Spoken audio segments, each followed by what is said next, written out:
दैनिक पाठ पूजा र जप ध्यानहरू मानवले आफ्नो पूर्ण जीवन भौतिक आध्यात्मिक धर्म कर्म गरेर दैनिक बोधि मार्गदर्शन मैत्री धर्मका महत्त्वपूर्ण केही विधिहरू अपनाएर अथवा धर्म पुण्य लाभ गर्न सकिन्छ। यो विधि एक सरल र लाभदायी धर्म कर्म हो। यस विधिलाई संसारका जुनसुकै स्थानमा रहेर पनि सजिलै अपनाउन सकिन्छ। धर्म पुण्य प्राप्त गर्नको लागि यो मात्र एक छिटो र छरितो कर्म हो। यसलाई सर्वमानवले सजिलै पालन गर्न सकिन्छ। हामीले यस विधिलाई अपनाउँदा पहिलो श्रेणीमा सर्वमैत्री भावना रहेको हुन्छ। यसै भावनाको साथमा हामीले सर्व परमात्मा गुरुहरूलाई अन्तरात्मादेखि नै अपार आदर सम्मान विश्वास पूर्ण श्रद्धा भक्ति समझदारी भरोसा गर्नु प्रमुख रहेको हुन्छ। मैत्री भावको उत्पन्नसँगै गरिनुपर्ने केही महत्त्वपूर्ण विधिहरू यस प्रकार छन्। बत्ती अर्पण, पानी अर्पण, फूल अर्पण, फलफूल अर्पण, धूपको सुगन्ध अर्पण। सर्वप्रथम पूजा गर्ने स्थान कस्तो र कसरी निर्माण गर्नुपर्छ भन्ने विषयमा जानकारी हुन अति आवश्यक छ। सबैभन्दा ध्यान दिनुपर्ने विषय भनेको हामीले पूजा गर्ने स्थान अति नै शान्त र सफा हुनुपर्दछ। गुरुहरूको तस्बिरलाई जमिनदेखि उच्च स्थान बनाएर राख्नुपर्दछ र तस्बिर राखेको एक स्टेप तल बत्ती पानी सकेसम्म सेतो फूल र फलफूल अर्पण समर्पण गरेर धूपको वासना चढाउनु पर्दछ। पूजाको स्थान बनाउन हामीले सजिलैसँग कुनै पनि टेबलहरूलाई प्रयोगमा ल्याउन सकिन्छ। बत्ती अर्पण सर्वमैत्री भावले पूर्ण भएर परमात्मा गुरुहरूको पवित्र नाम गरेर एक बत्ती प्रज्वलित गरे तापनि असंख्य बत्ती दीप प्रज्वलित गरेको भावना गरी अर्पण समर्पण गर्नुपर्दछ। आफूले जति बत्ती बाल्न सक्छ त्यही आधारमा प्रत्येक दिन बाल्नु अति राम्रो हुनेछ। उक्त बत्ती बाल्न प्रयोग गरिने भाँडा प्रत्येक दिन सफा गरेर मात्र तयार गर्नुपर्दछ। हामीले सदा शुद्ध कपासको प्रयोग गरेर बत्ती तयार गर्न सकिन्छ। यसरी दैनिकी रूपमा गुरुहरूलाई बत्ती अर्पण समर्पण गर्दा हामीमा भएका अज्ञानता रूपी अन्धकारहरू हटेर गई अनन्त ज्ञानको प्रकाश खुल्नेछ। विगत भए गरेका जति पनि अकुशल कर्मको फल नष्ट भएर आफ्नो धर्म पुण्य र गुरुहरूको आशीर्वाद प्राप्त भई धर्म ज्ञानको दर्शन हुनेछ। आफ्नो परिवार र सन्तानमा आइपर्ने वा देखिने दोषहरू बिस्तारै हट्दै परिवारले सदा धर्म पुण्य प्राप्त गर्ने वातावरण बनेर जानेछ। परिवार र सन्तानमा हुने अपाङ्ग विघ्न बाधा र मरहट हटेर दुःख र शान्तिमा प्राप्त हुनेछ। पानी अर्पण पानी सजिलै प्राप्त गर्न सकिने एक विशुद्ध तत्त्व हो। यसलाई हामीले प्रकृतिमा सरल रूपमा प्राप्त गर्न सकिने हुँदा उक्त तत्त्वलाई अर्पण गर्दा हामीमा कुनै पनि स्वार्थ भावना उत्पन्न हुँदैन। यसैले यसै प्रकारको अन्य वस्तुहरूलाई पनि मानवले निस्वार्थ भावले विकास गराउन पानी चढाउने विधि अति महत्त्वपूर्ण छ। परमात्मा गुरुलाई पानी अर्पण गरेको पुण्यले गर्दा हामीमा भएको लोभ र आसक्तिमा कमी हुँदै गएर बिस्तारै ज्ञानको ज्योति बल्नेछ। पानी अर्पण गर्दा 21वटा भाँडोमा क्रमबद्ध तरिकाले राखेर शुद्ध पानी चढाउनु पर्दछ। चढाउने पानीमा कुनै किसिमको मिसावट हुनु हुँदैन। पानी अर्पण गर्ने उपयुक्त समय बिहानको 6 बजे भित्रमा वा अगाडि नै पानी अर्पण गरिसक्नुपर्ने हुन्छ र बेलुका 6 बजे भित्रमा पानी उठाएर सफा भाँडा राख्नु पर्दछ। यो कार्यविधि दैनिक रूपमा सर्वश्रेष्ठ हुन्छ। फूल अर्पण। फूल प्रकृतिमा सजिलै प्राप्त गर्न सकिने तत्त्व हो। यसको सौन्दर्यले जो कोही मानिसलाई पनि आकर्षित गर्न सक्छ। सकेसम्म परमात्मा भगवान गुरुहरूलाई फूल सेतो रङको फूल खोजेर समर्पण गर्नु सबैभन्दा उचित हुन्छ। हामीले यदि सजिलै उपलब्ध गर्न सकेमा प्रत्येक दिन अथवा नसकेमा हप्तामा एक पटक भए पनि अर्पण गरेमा अति महत्त्वपूर्ण हुन्छ। फूललाई अर्पण गर्दा हामीमा स्वच्छ र निस्वार्थ भावको विकास भएको हुन्छ। यसले गर्दा हामीमा अथाह पुण्य प्राप्त हुनेछ। फलत फूलको आफ्नो अपार सुगन्ध र सौन्दर्यले आकर्षण गरे झैं मनुष्यमा पनि धर्मको सुगन्ध र शीलको विकास भएर परमात्मा गुरुहरूको विश्वासलाई आकर्षित गर्न सकिनेछ। फलफूल अर्पण। हामीले दैनिक हप्ता अथवा एक पटक भए पनि परमात्मा गुरुहरूलाई अपार विश्वासले पूर्ण श्रद्धा भाव उत्पन्न गरेर शुद्ध किस्तीमा फलफूलहरू सफा पानीले पखालेर राम्रोसँग सजाएर अर्पण र समर्पण गर्नुपर्दछ। जसरी गुरुहरूले सर्व प्राणीहरू बाँच्नको लागि अमृत स्वरूप यसलाई प्रदान गर्नुभयो, त्यसको निमित्त सर्व परमात्मा गुरुहरूलाई 2 हस्त जोडी कोटि कोटि प्रणाम गर्नुपर्दछ।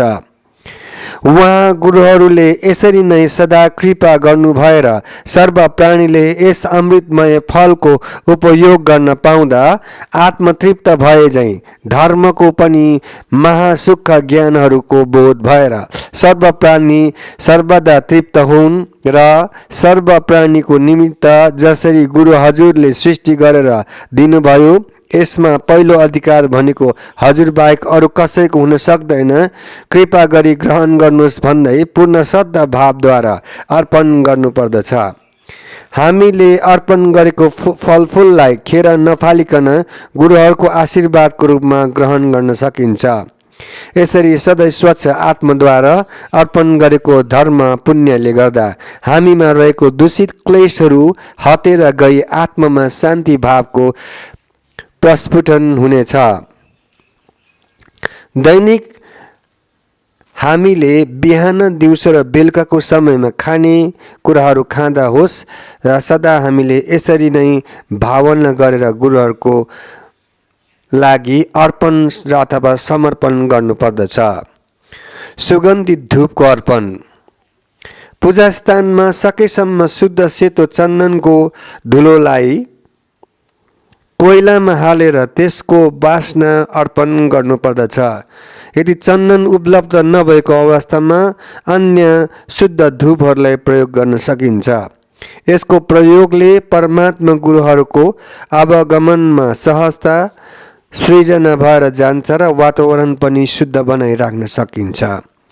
यी सम्पूर्ण विधिहरू अपनाउँदा आत्मालाई शुद्ध राखेर संसारमा सुख शान्ति र सर्व प्राणीको मुक्ति र मोक्षको निम्ति उच्च भावनालाई विकास गरेर गुरुहरूको प्रार्थना गर्नु सबैभन्दा ठुलो मानव धर्म कर्म हो।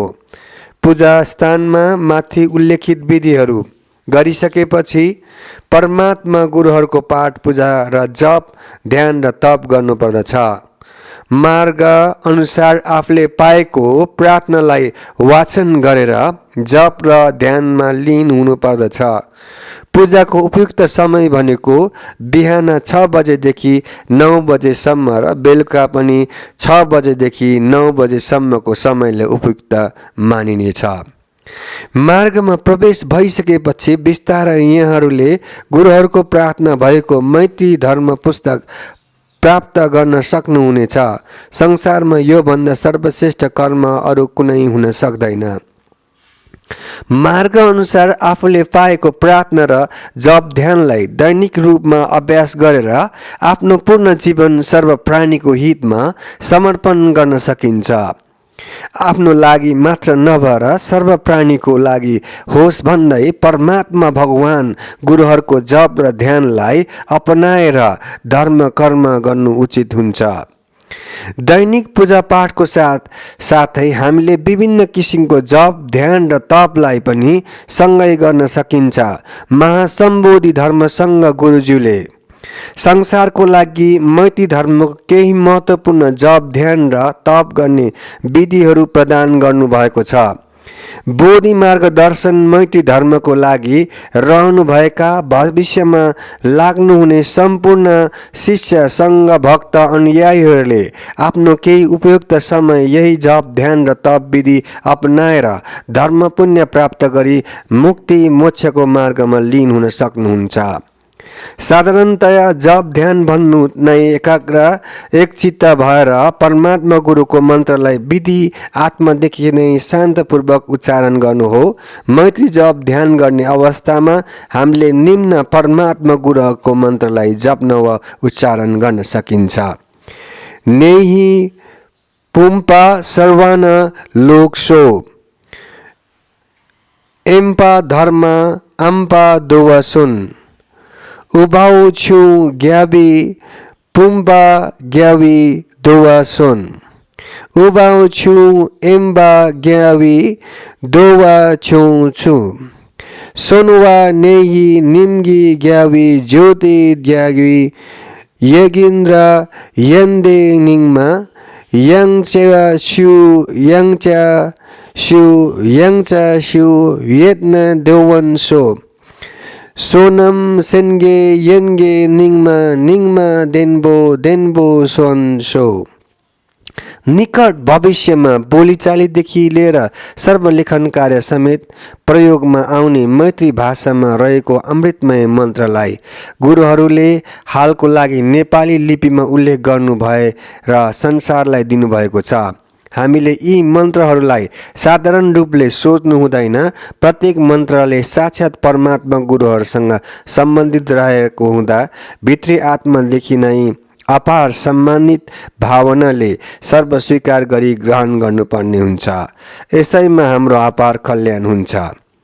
हामीले दैनिक स्वच्छ शान्त भावना गरेर यी अमर मन्त्रहरूसँग जप ध्यानमा लीन हुनुपर्दछ।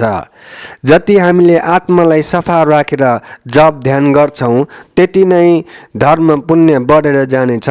धर्ममा आफूले पाउनुपर्ने अमूल्य तत्त्वहरू पाउँदै जानेछ अनि त्यति मात्र नभएर आत्मामा दुःख र शान्तिको वास गर्नेछ। अब यी सुख र शान्तिले अमर मैत्री मन्त्रहरूलाई जप गर्दा हामी सरल रूपले पलेटी मारेर देब्रे खुट्टालाई अगाडि राख्नु पर्दछ र शरीरको पछाडि मेरुदण्डलाई सिधा पारेर ढुङ्गा सिसा माटो र बोट बिरुवाको दानाहरूबाट बनेको 121वटा गोटी पूर्ण भएको मालालाई काख भन्दा माथि छातीको अगाडि राखेर दुई हस्तले एकैचोटि समातेर दाहिने बुढी औँला र चोर औँलाको सहायताद्वारा दाहिनेतिर घुमाउनु पर्दछ। जबसम्म मन्त्र उच्चारण बन्द हुँदैन तबसम्म यो लगातार चलि नै रहन्छ। मालाको दिशा परिवर्तन नगरी लगातार एकै दिशामा मात्र घुमाउनु पर्ने हुन्छ। धर्म मार्गमा प्रवेश भइसकेपछि सबैले यस विधिलाई पालन गर्नुपर्ने हुन्छ। सर्व मैत्री भावपूर्ण भएर गुरुहरूको लागि आफ्नो शिरमा राखेर जप्नु सबैभन्दा सर्वश्रेष्ठ हुन्छ। बोधि मार्ग दर्शन शान्तशील स्वभाव। बोधि मार्ग दर्शन मैत्री धर्ममा प्रवेश भएका भविष्यमा प्रवेश हुने सम्पूर्ण मैत्री धर्म अनुयायीहरूले सर्वप्रथम आफूमा शान्तशील स्वभावको विकास गराउनु पर्दछ। धर्म मार्गमा लागेका प्रत्येक धर्म अनुयायीहरूमा शान्तशील स्वभाव हुनु महत्त्वपूर्ण हुन आउँछ। हामीले बुझ्नु आवश्यक छ कि शान्तशील स्वभाव के हो भनिकन वास्तवमा धर्म मार्गमा यो हाम्रो लागि एक प्रमुख जग हो। यसैको आधारमा मानवको गुण र आचरण झर्किएको हुन्छ। जो जसमा यो अधिक रहेको हुन्छ उसमा सदा उच्च विचार, मैत्री भाव, धैर्यता, समझदार र मिलनसारका साथ आध्यात्मिक स्तरमा रहेको हुन्छ। हामीले आफ्नो जीवनमा सफलता प्राप्त गर्नको लागि यसको भूमिका ठूलो रहन्छ। यो सर्वमानवमा सजिलै देख्न सकिने एक व्यवहार पनि हो। धर्ममा प्रवेश भएका शिष्य, सङ्घ र भक्त अनुयायीहरूले धर्मगुरुहरूसँग समागम हुने हरेक बोलाइमा, बसाइमा, सोचाइमा र हेराइमा के कस्तो व्यवहारहरू गरिनु पर्दछ यस विषयलाई अधिक ध्यान दिनुपर्ने हुन्छ। विशेष गरी शिष्य, सङ्घ र भक्त अनुयायीहरूले यसलाई प्रमुखताका साथ अपनाउनु पर्ने हुन्छ। यसैमा गुरुहरूको आशीर्वाद र कृपा प्राप्त भई धर्म पुण्यको वर्षा हुनेछ। यति मात्र नभएर हामी शिष्य, सङ्घ र भक्त अनुयायीहरूको बीचमा पनि हुने जति पनि व्यवहारहरू छन् सबै यसैभित्र रहेर पालन गरिनु पर्दछ।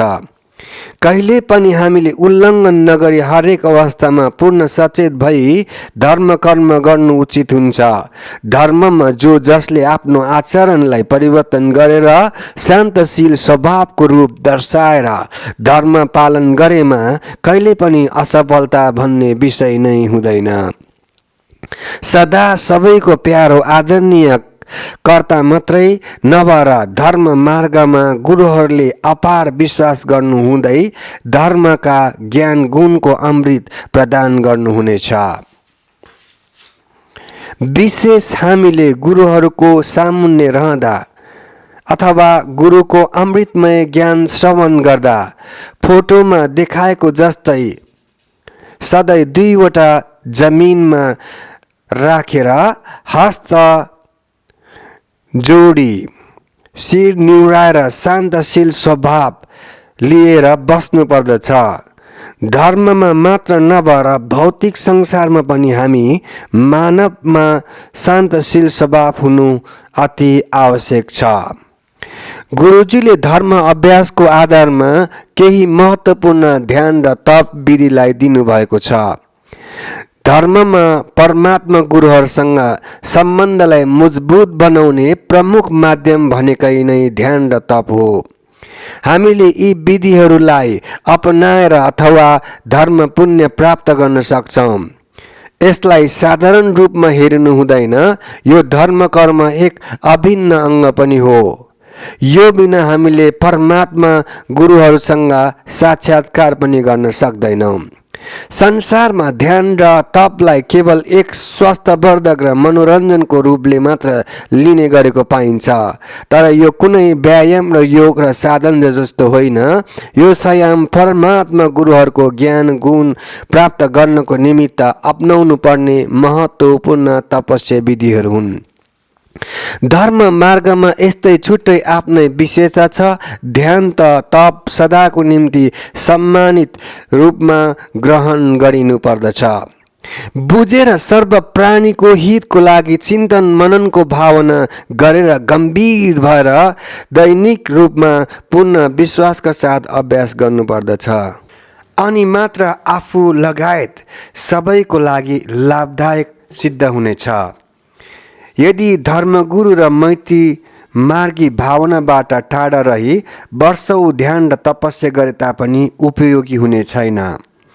धर्म मार्गमा यी अभ्यासहरू अति नै प्रभावशाली सिद्ध भएका विधिहरू हुन्।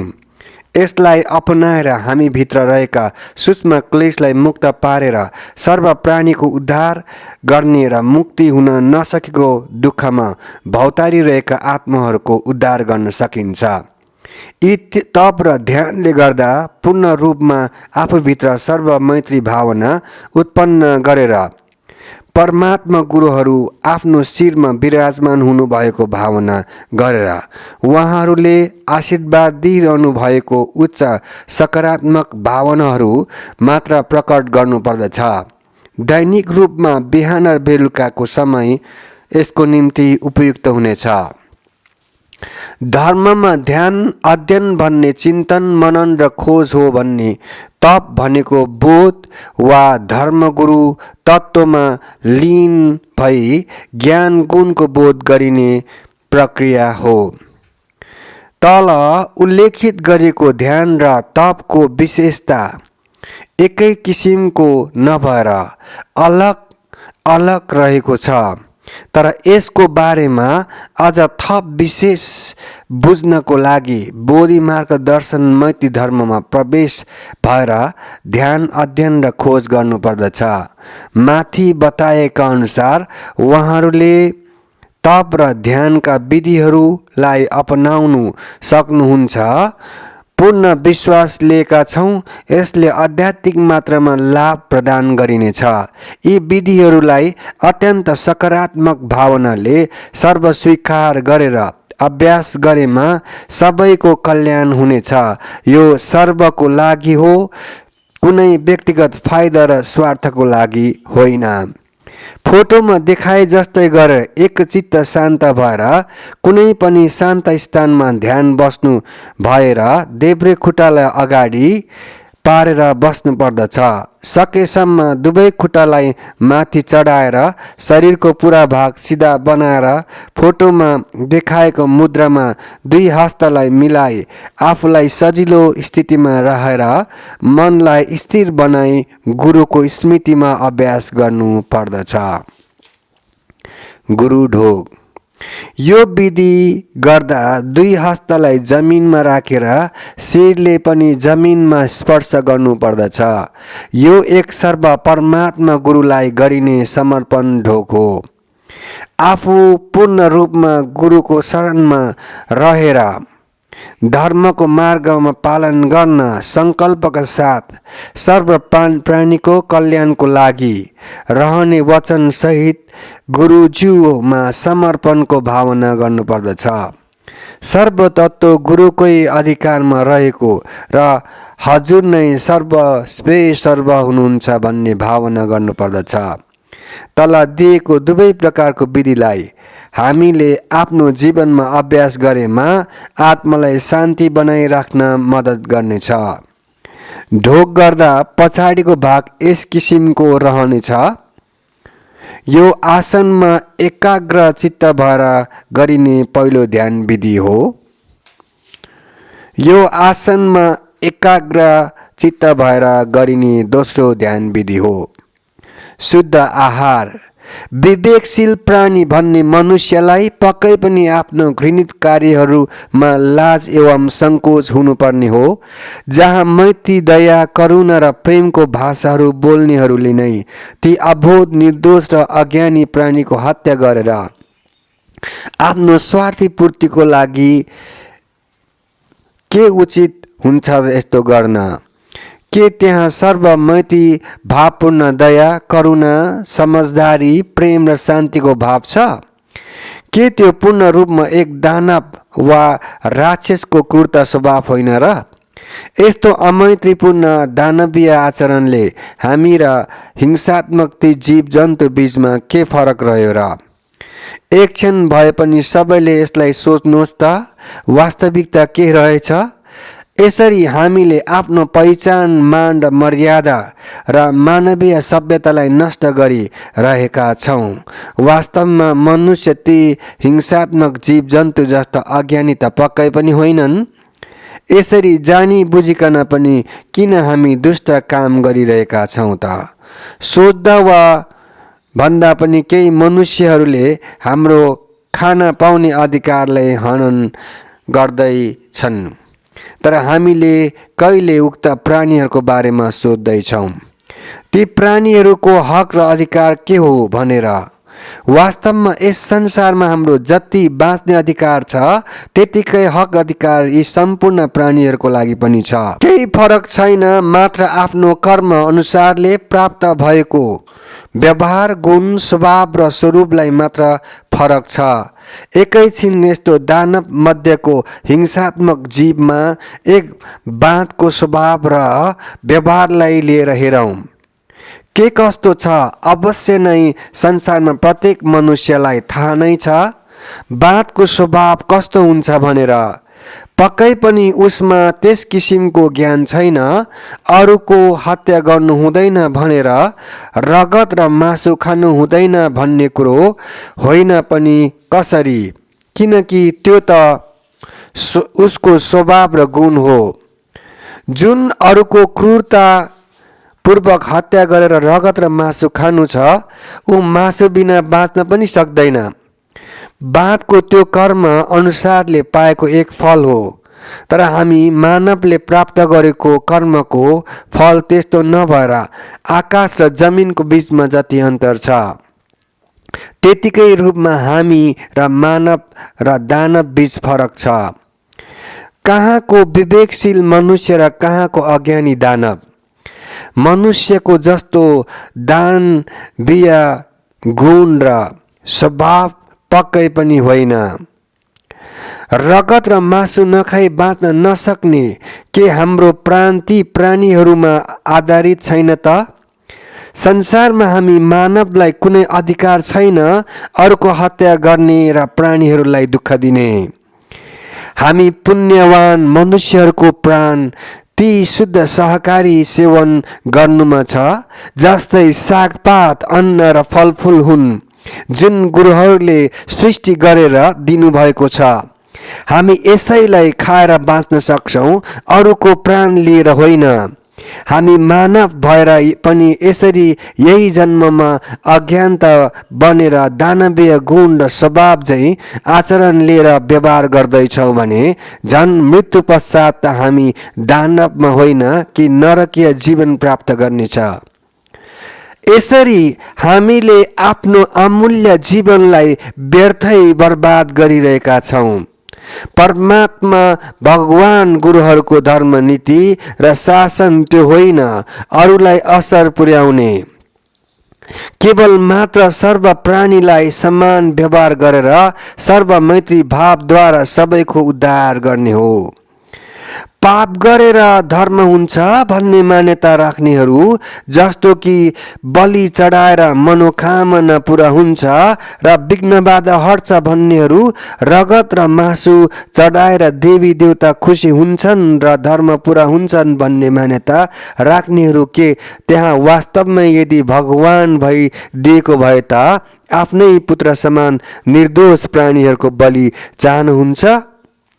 आफ्नै सृष्टि सिद्ध गराइदिनु भएका प्राणीहरूको हत्या उहाँबाट कहिले पनि गर्न चाहनुहुन्न। यदि उहाँहरूले यसको विपरीत हुनु भएको भए के यो संसार रहन्थ्यो? के त्यहाँ दया करुणा माया भन्ने रहन्थ्यो? यसरी हामी मनुष्यले घोर अपराध गर्दैछौँ। यदि भगवानले प्राणीको रगत चाहन्छ भने त्यो कसरी भगवान र देवी देवता हुन सक्छ? भगवान हुनै सक्दैन र हाम्रो हितको कार्य गर्ने पक्ष पनि हुँदैन। यो पूर्ण रूपमा राक्षस स्वभाव हो र कसरी हाम्रो कल्याण गर्न सक्छ त? सबैलाई थाहा छ राक्षसको स्वभाव कस्तो हुन्छ भनेर। सत्यताको यो कुरा मनुष्यले आफ्नो स्वार्थ भावपूर्तिको निम्ति मात्र प्राणीको हत्या गर्दछ। एक अबोध प्राणी प्राणको निम्ति हाँसी हाँसी समर्पण भावमा विलीन हुँदै मृत्युको रूपमा ती चेतनशील मानवले दण्ड दिन्छन्। आफू र अरूको अनिष्ट गर्ने आहार सर्वश्रेष्ठ प्राणीमा गनिने मनुष्य किन गर्दैछन्? आफू र अरूको अनिष्ट गर्ने आहारहरू त्यागी शुद्ध आहार गर्नु सर्व प्राणीहरूको लागि अनि आफू सराय हेरौँ र बोध गरौँ। यदि कसैले यसरी यस्तो अनिष्ट कार्यहरू गर्दैछन् भने यो बिल्कुल आफ्नै हितमा छैन। यो पूर्ण विनाश कार्य हो। आफू त नष्ट भयो, यसको पाप गर्दा आफ्नो शाखा सन्तान पनि नष्ट हुँदै जान्छ। अनन्त सदा आत्माले नरकीय कुण्डमा बिताउनु पर्ने हुन्छ, जहाँबाट कहिले मुक्ति छैन। यसरी प्राणीको बलि स्वीकार्ने आत्माहरू त मात्र प्रेत आत्मा र राक्षस आत्माहरू हुन्। जसले कसैलाई राम्रो गर्दैन, क्षणिकको लागि मात्रै हुनेछ। यस्तो मानेर आफ्नो कार्यसिद्धि बनाउन खोज्ने मानवहरू अन्ततः यसै प्रेत आत्मा र राक्षसको जुनी पाएर अन्ततः दुःख भोग्नु सिवाय अरू विकल्प हुने छैन।